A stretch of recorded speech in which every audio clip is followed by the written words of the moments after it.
નમસ્કાર મિત્રો, તો જ્ઞાન સાધના સ્કોલરશિપ 2026ની OMR સીટ તમારે કેવી રીતે ભરવી તેમજ પરીક્ષા ખંડમાં તમારે કઈ કઈ બાબતોનું ધ્યાન રાખવું તેની વિશેની સંપૂર્ણ માહિતી આ વિડીયોમાં જોઈશું।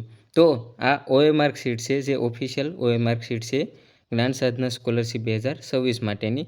તો અહીં તમે જોઈ શકો છો કે અહીં તમારા બેઠક નંબર લખવાના રહેશે, પછી જે પ્રશ્ન પેપરનો જે કોડ આપેલો હોય તે કોડ અહીં લખવાનું છે, પછી વિદ્યાર્થી એટલે કે તમારું પૂરું નામ અહીં લખવાનું રહેશે, આવી રીતે રહેશે। પછી અહીં નીચે તમારે જે છે તે OMR રીતે આવી રીતે આપેલું હશે 120 પ્રશ્ન માટેનું, જેમાં તમે જોઈ શકો છો કે 4 પ્રશ્ન, એક પ્રશ્નના 4 વિકલ્પના જે છે તે ગોળ રાઉન્ડ કરેલા આપેલા હશે।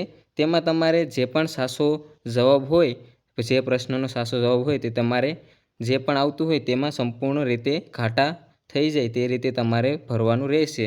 અહીં જોઈ શકો છો કે આવી રીતે તમામનું ક્રમ આપેલો હશે અને આવી રીતે તમામ 4 જે ઓપ્શન છે તે આપેલા હશે, તેવી રીતે તમારે ભરવાનું રહેશે। સંપૂર્ણ ઘાટું થઈ જાય એ રીતે ભરવાનું રહેશે અને એક પ્રશ્ન માટે તમારે એક જ ગોળ રાઉન્ડ ભરવાનું રહેશે।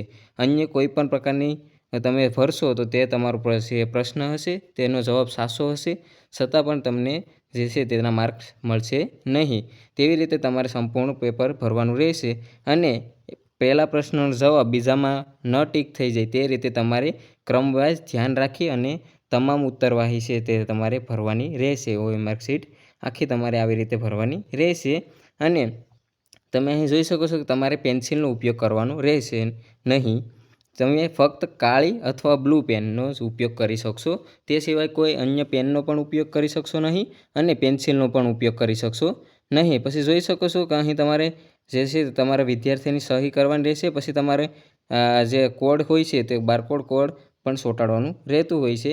અહીં જોઈ શકો છો કે અહીં તમારો બારકોડ કોડના નંબર પણ આપેલા રહેશે। ત્યારે પછી તમે જોઈ શકો છો કે અહીં વિદ્યાર્થીની સહી અને જે ખંડ નિરીક્ષક એટલે કે તમારા સુપરવાઇઝર હોય તેની ખંડ નિરીક્ષકની સહી અહીં કરવાની રહેશે, તે રીતે તમારે સંપૂર્ણ રીતે કરવાનું રહેશે। પછી જોઈ શકો છો કે એકવાર ઘૂંટ કર્યા પછી તમારે કોઈ પણ પ્રકારનો બદલાવ કરી શકાશે નહીં, આવી રીતે સંપૂર્ણપણે ખાટું અક્ષર તમારે કરી શકશો। આવી રીતે જે છે તે ટીક માર્ક કરશો અથવા અર્ધું વર્તુળ કરશો અથવા ચોકડી મારશો તો તે જવાબ છે તે તમારો ખોટો ગણવામાં આવશે। તે રીતે તમારે સંપૂર્ણ રીતે ધ્યાન રાખી અને OMR સીટ તમારે ભરવાની રહેશે। પછી પરીક્ષા ખંડમાં તમારે અડધી કલાક પહેલાં પહોંચી જવું, જેથી તમને તમારા રોલ નંબર અને તમારો જે છે તે વર્ગ છે તે તમને મળી શકે શાંતિથી।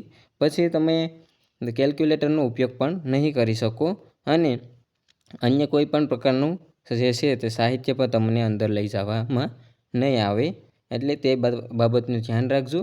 તેમજ પરીક્ષામાં ગભરાયા વગર તમામ પ્રશ્નના જવાબ તમારે શાંતિથી ભરવાના રહેશે અને 120 પ્રશ્ન છે તેમાં તમારે 120 પ્રશ્નોના તમામના જે છે તે OMR સીટમાં તમામ ગોળ રાઉન્ડ કરી દેવા, કારણ કે જો તમારો ખોટો પણ પ્રશ્ન પડશે તો પણ તેનો જવાબ છે તે ફક્ત જવાબ જે પ્રશ્ન હશે તેનો જ માર્ક કપાશે, કોઈ માઇનસ પદ્ધતિ નથી। એટલે 120 માર્ક છે તે પૂરેપૂરા તમારે જે છે તે પ્રશ્ન 120 છે તે પૂરેપૂરા ભરી નાખવા।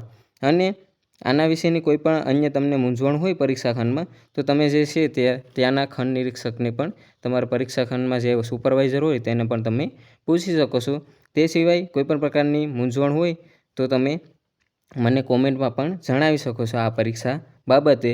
અને આ પરીક્ષાની આગળની તમામ માહિતી તમારે પરીક્ષા આપ્યા પછી તમારું મેરિટ લિસ્ટ આવશે, તમારું રિઝલ્ટ આવશે, પછી તમારી જે છે તે ઘણી યાદીઓ બહાર પાડવામાં આવતી હોય છે, પછી તમારે રજિસ્ટ્રેશન કરવાનું રહેતું હોય છે। તે તમામની માહિતી જેમ જ્યારે પણ આગળ આવશે ત્યારે હું તમને વિડીયોના માધ્યમથી જણાવી દઈશ। તો જે પણ વિદ્યાર્થી મિત્રો આ પરીક્ષા આપવાના છે તે તમામને ઓલ ધ બેસ્ટ। તો મળીએ નવા વિડીયો સાથે। જય હિન્દ, જય ભારત।